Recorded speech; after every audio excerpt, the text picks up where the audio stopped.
Hey everybody, welcome back to my channel. I'm Hey Shady Lady, and today I thought we would do a kind of casual little make an overlay with me. I haven't really practiced this beforehand. I haven't decided more than I want this to be kind of a cottagecore themed starting soon screen, and I am going to have this available for download on my blog, which will be linked in the description box below, but I'm going to design and animate this here with y'all today in Photoshop and Adobe After Effects. I know I typically use something like Photopea, which is a free for everybody to use app, but I thought today I would do this in my home program, Adobe, which is what I'm used to working with, because I also want to animate this in After Effects. Pretty simple animation. If y'all know of a free animation app that would work for something like this and you want to leave that in a comment below, then I can make some videos in the future teaching that tool instead of using a paid app. But for now, we're going to be doing Adobe. So I hope that y'all are ready to learn with me. And yeah, today's video is kindly sponsored by Placeit.net, which is a sponsor I've worked with a lot in the past.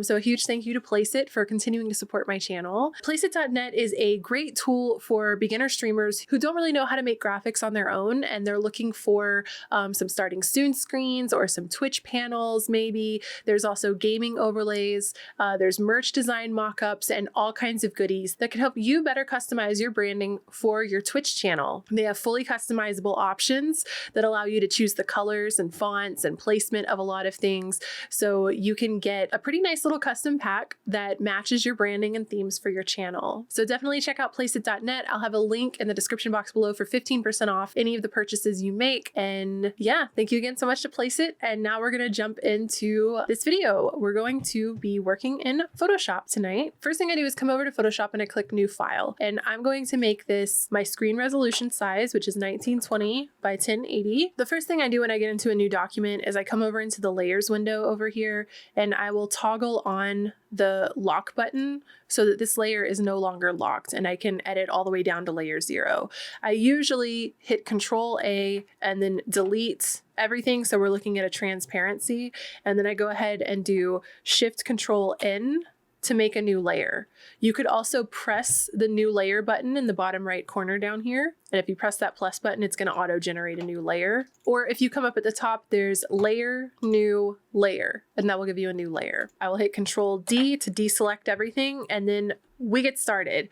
The very first thing I need to do when I'm starting to design an overlay, I need to have kind of a visual in mind. I don't want this crowded and cluttered up with a bunch of extra widgets and things that sort of distract from the main content. The next thing I need to do is kind of pick my color palette. I know that I want this to be cottagecore themed, earthy tones, browns and oranges and stuff lately, so I think it's probably a safe bet for me to go ahead and put like a nice warm brown on the screen just to get me started. The next thing I'm going to do is I'm going to actually just Google cottagecore color palette and see what comes up. I definitely like this one pops out to me right off the bat, and maybe with like a little pop of purple. Like this vintage cottagecore one is kind of catching my eye. I'm not really wanting to use blue or anything. Honestly, both of these together kind of get me, so I'm going to copy both of these and bring these into Photoshop. It's to resize images. When I bring them in, I hit Control T and then I grab it by the corner and I resize. I just want to make these small because these are just serving as my palette options. So I'm going to come to the second one, copy this image, paste it over in my Photoshop, Control T, and then resize this down so it's smaller. And I'm going to kind of pick from these as we go along. So the first thing is, which one of these do I want to be the main background color?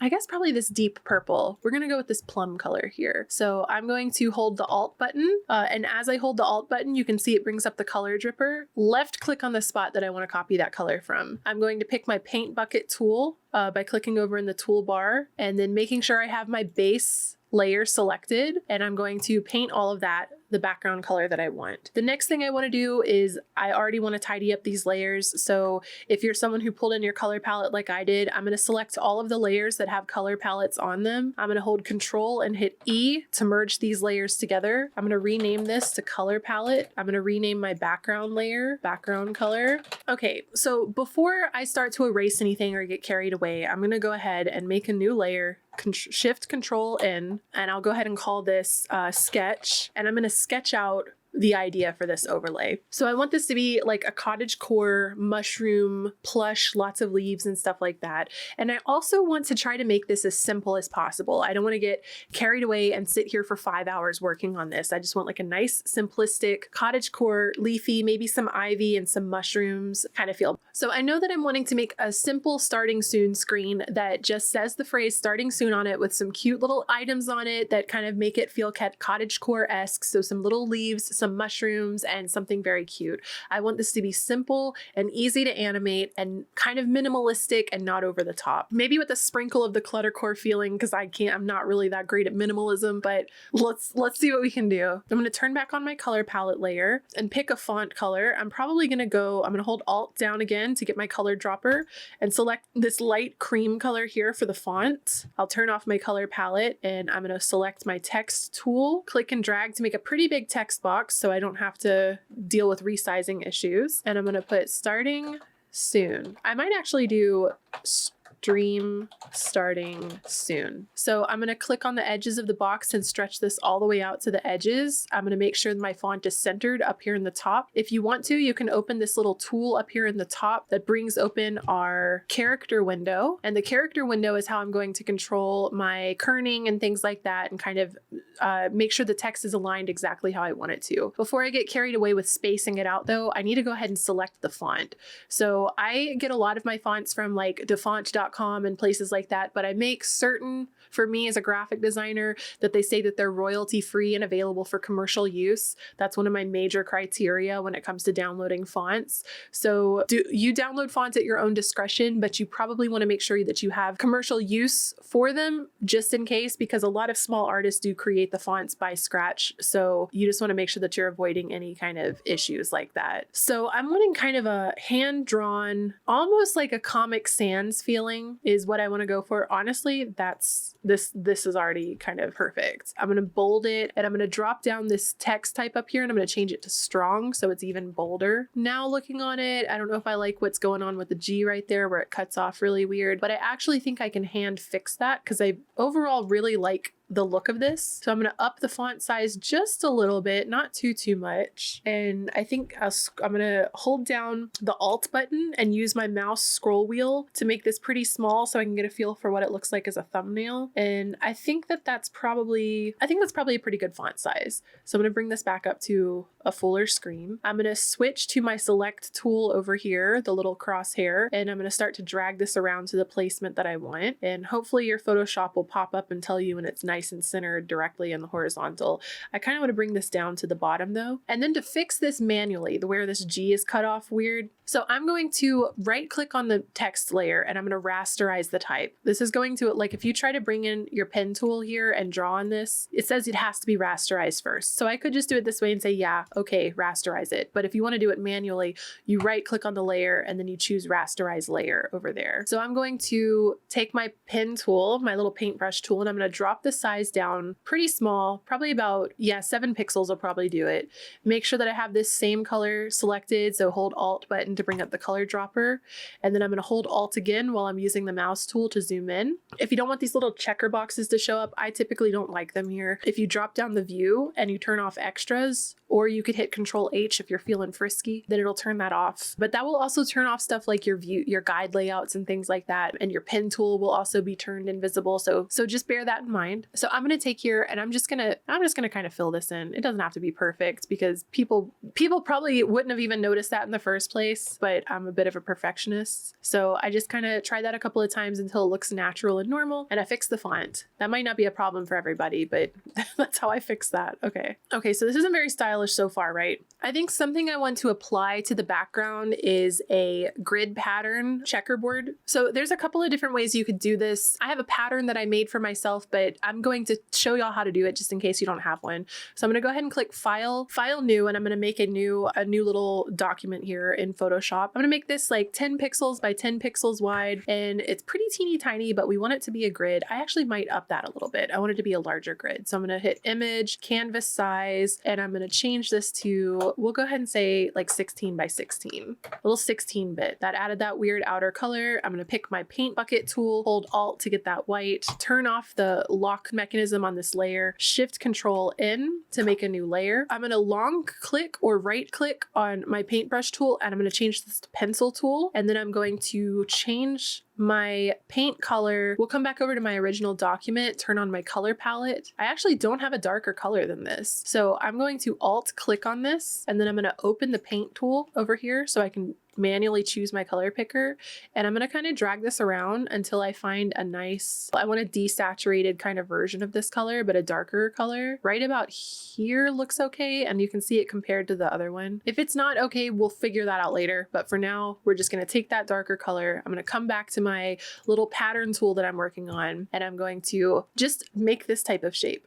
I'm just going to click and drag on the top leftmost side and the top area. And the reason that we're not going to fill this out into its whole square shape is if you were to take and copy and paste this shape and then it appears next to each other, it's going to double up that line everywhere and it's going to make it thicker than I want it to be. I want it to be 1 pixel wide. So if you don't have those 2 extra spots picked, and we actually want this to be transparent, so I'm going to delete layer 0 with the white background so that it's only the border that we're creating. And now you can see if I were to copy this and paste it over and over and line it up next to each other, it's just going to make a 1 pixel shaped square grid. This is what we want it to do. That's what I want it to do anyways, to make a 1 pixel square grid. So once I've got that shape defined, that's really it. Super simple little background. It's just a pattern I want to make. So I'm going to click on the edit button up here. I'm going to come down to define pattern. I'm going to name this pattern 16 square. Come back over to my main one. That's all I needed to do. And then I'm going to double click on my background color layer, or you could right click on it and choose blending properties. And then I'm going to come into pattern overlay down here, check that on. I'm going to zoom in on the background so you can see what's happening here. Right now it has my other one that I made forever ago set on soft light. So I'm going to drop down this pattern thing here and I'm going to select the newest one that I just made. You can see I have a couple of others. I do a lot of these little like grid style backgrounds. I want this more blended in version. So I'm going to select that one and I'm going to go ahead and click OK and just take a look at what this looks like. I actually think that's a little too, I'm going to turn off my color palette. I think that's a little too dark. So I'm going to open up the blending properties again by double clicking on that layer, coming into pattern overlay, and I'm going to play with the blend mode a little bit. Oh, I kind of like it with linear dodge where it's brighter instead of darker. And then I'm going to turn that color down just slightly, but it looks like I'm taking it down to about 30%. And I think that looks pretty good. I like this little I've been really into the grid pattern lately, so that's what I'm going to go with for the background. Okay, I think I'm getting carried away, so I'm going to come back to the sketch layer that I said I was going to make. I'm going to long click on that pencil tool, turn it back into a brush tool, and I'm just going to sketch out kind of what I want this to look like. So I like the idea of there being some little flowers over here, maybe, and maybe some just like nice leaves too. Okay, keep in mind this is a sketch. It doesn't have to be perfect. We're just trying to get the idea across. I actually already changed my mind on this. I'm going to delete that. And instead, I'm going to do a flower shape over here, maybe a flower shape up here, and maybe like a little strawberry. And what else is cottagecore? Like a little frog. That's what a frog looks like, right? Maybe like a little mushroom. What else do you get with cottagecore? We'll do like a little leaf.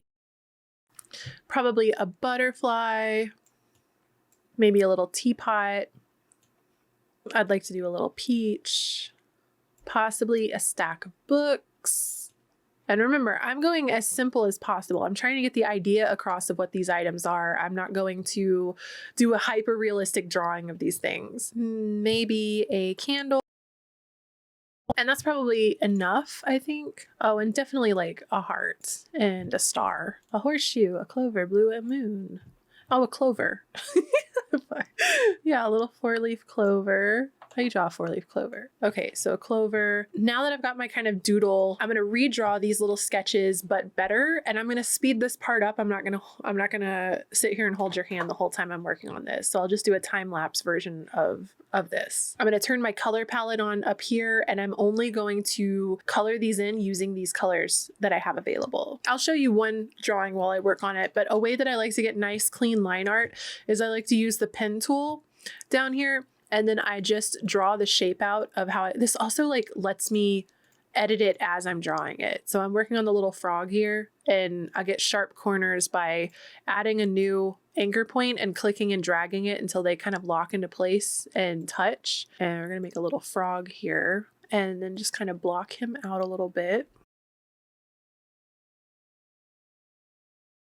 And then once I have that shape kind of picked out, I right click and I do fill path, and I pick my foreground color, or you can manually select the color from here, click OK. And then I right click and I do delete path. And then I have some pretty clean little line art there. And I'm going to keep all of these little doodles on their own separate layer, and I'm going to name them accordingly because I'm going to animate them all individually in After Effects later. I make a new layer behind the original pen tool one. I come in with the paintbrush and I select a slightly bigger size, and I'm going to pick a darker color to come in for the stroke or background color of this. And then I just really gently trace around the outside edges. For my line art, I don't really care if it's uniform or perfect. I like the feel that the not symmetrical look gives it. Now, the only thing I'm seeing here about this green outline on this pinkish background is I don't really love the look of that. But here, if I turn off this top frog sketch, you can see that I've just made like a really silly little outline. But when this layer is placed on top of it, it doesn't quite look like that. So because I don't like this green a lot, I'm going to double click on this layer and do a color overlay. Oh, actually, could white work? I like to turn the smoothing up on my pen tool. So when you have the smoothing set to 0, you can see it's following my pen exactly, and it's very wobbly. When you have it up on 100, it trails behind your pen a little bit and it gives you smoother lines. So that's how I kind of take away some of these wobbles here. I don't use 100. I'm usually around like 50 or so. And it's just a little bit more gentle. It shows a little more thought than I usually have when I'm drawing. Seems like you took your time a little bit more. Yeah, the white's definitely like a little too bright and vibrant, but I'm wondering if the cream color of the font might make a good background color. So I'm gonna double click, come into color overlay, change it to this cream color. I don't hate that. So we're gonna play with this for a little bit.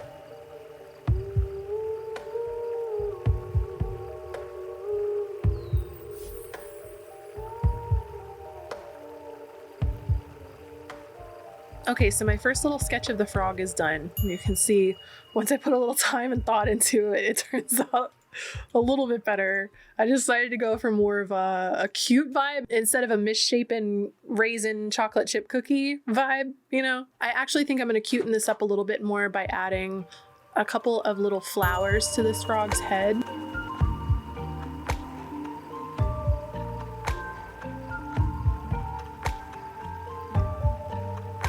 Okay, he's honestly pretty cute all by himself. Like, I kind of just want to use him all alone. So I'm going to hold Control T to just kind of like move him around and kind of change his angle a little bit. I really like him. He could honestly sit right here and I'd be totally happy. Look how cute. Oh my goodness. Okay, I'm sorry. I fell in love with my frog. Okay, I'm going to turn the sketch back on and I'm going to go ahead and erase the froggy because he has been done. I'm definitely taking longer on this than I wanted to, so I'm going to speed it up. The frog will be our centerpiece, and now we're going to do things a little bit more simple.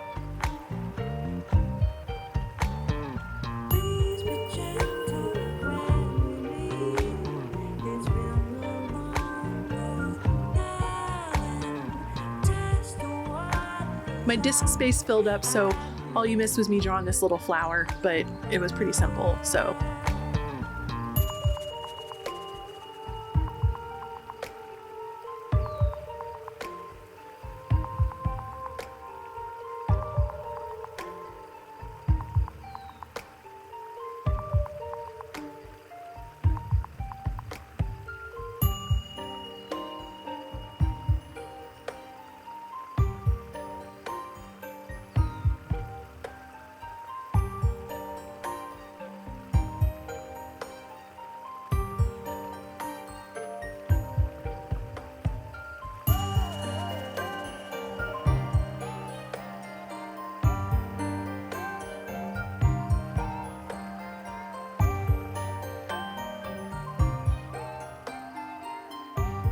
Okay, so admittedly, this was a little more in depth than I meant, and I'm going to do a time lapse of the doodling. If you're interested in seeing me do a more in-depth tutorial on how and why exactly I drew everything that I did, let me know in the comments below, and I'll save that idea for a future video. So now that I have all of the doodles drawn, the main thing I want to get across to you if you're trying to replicate this process is make sure all of the individual images are saved on their own separate layers. And just for your own sanity, I would also make sure that your naming process is on point, because you're going to need to know which layer you're messing with when you get into Adobe After Effects.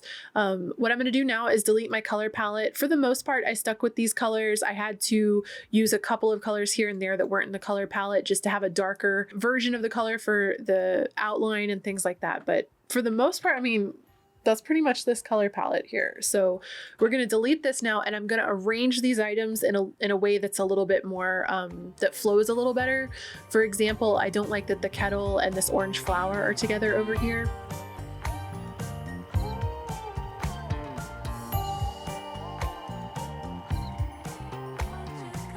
That looks balanced enough for me. So another thing is I'm actually going to go ahead and make this a 3 set instead of just the starting soon screen.